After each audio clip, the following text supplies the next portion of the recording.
Who is Darius? Is he the most powerful person in history? Did he conquer more land than Genghis Khan? And was he related to Alexander the Great? Let's find out. Achaemenid Empire founder Cyrus the Great had two sons, Cambyses II and Darius. Darius was the elder son, but Cambyses was the favorite of their father. While Cambyses was away conquering Egypt, Darius rebelled against his father and took his life in 522 BC. Now Darius became the king after his father's death, and his first task was to suppress the rebellion in Babylon led by his own grandmother, Queen Persepolis. He spent a lot of time in Mesopotamia to put down the rebellion, and it took him about 5 years to defeat his grandmother. He also defeated the Median Empire, which was an old Persian empire before Achaemenids that ruled Central Asia. Then he conquered Thrace and the rest of the Balkans. After defeating Scythians, he extended his empire up to the Daric mountains. His empire stretched from Central Asia to Anatolia, Armenia, Iran, and Mesopotamia. It stretched to the north of the Black Sea and to the south of the Arabian Peninsula. It included territories of modern-day Pakistan, Afghanistan, Uzbekistan, Turkmenistan, Kazakhstan, Azerbaijan, Georgia, Armenia, Turkey, Greece, Bulgaria, Romania, Serbia, Ukraine, and Iran. Darius became known as Darius the Great because he conquered more lands than any other ruler before him. He reigned for 36 years from 522 BC to 486 BC. He continued the religious policy of Cyrus the Great. Though Zoroastrianism was state religion during his reign, people were free to practice whatever religion they wanted. During his reign, the royal satrapies or provinces were reorganized and administration was made more efficient. A standardized system of weights and measures was established throughout his empire and a new currency was minted, the Darius siglos. He built new roads throughout his vast empire, one of them being the royal road that stretched from Susa in Persia to Sardis in Anatolia. Darius encouraged trade both within his empire and with other nations. His empire was connected through this royal road, which was about 1,600 miles long and took 7 days to travel. There were post houses along the route where messengers would relay news quickly. He introduced the concept of zero and used it in mathematics and astronomy. He was also a great builder. He built palaces at Susa, Persepolis, and he started the construction of the tomb of his ancestors at Naxi-Rostam in Persepolis. He built the famous treasury where he kept wealth extracted from the conquered nations. He also built a huge administrative center in the same city. Apart from this, he built a defensive wall around Susa. Now let's talk about his personal life. We know very little about his wives and children.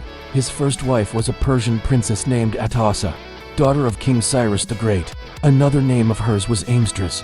She played a key role in putting down rebellions in the empire. Together they had two sons, Xerxes and Artaxerxes, and a daughter named Rhodagusa. He may have had more children whose names are not recorded.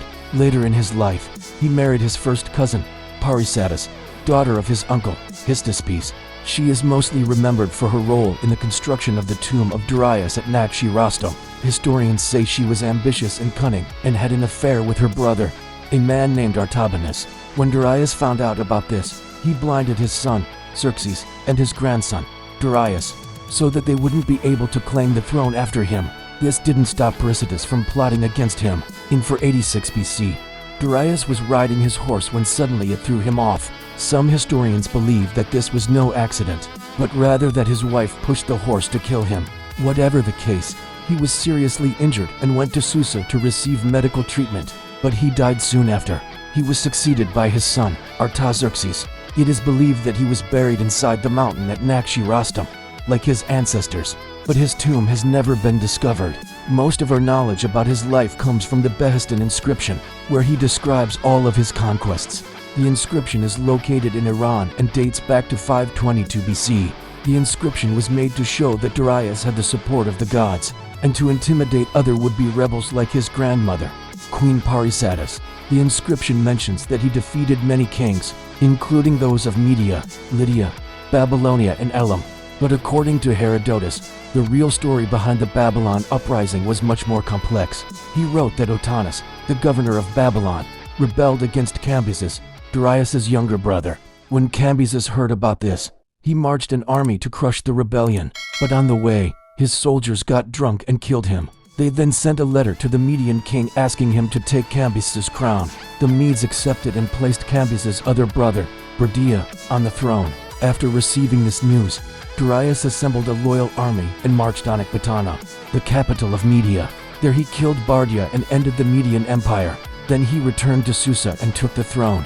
Herodotus also wrote that during Darius's campaign against the Scythians, his army reached the Behistun River.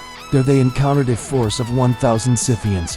Though the Persians outnumbered them, they couldn't cross the river. So Darius challenged the Scythians to a wrestling match, saying that if he won, the Scythians should withdraw. But when the Persians won, the Scythians ran away. Herodotus says that Darius pursued them for 7 days until his men began to complain. That's why Darius left the rest of Scythia unconquered. Let's now talk about his war with the Greeks. When he became the king, Greece was already a part of his empire, but soon the Ionian Greeks rebelled against him.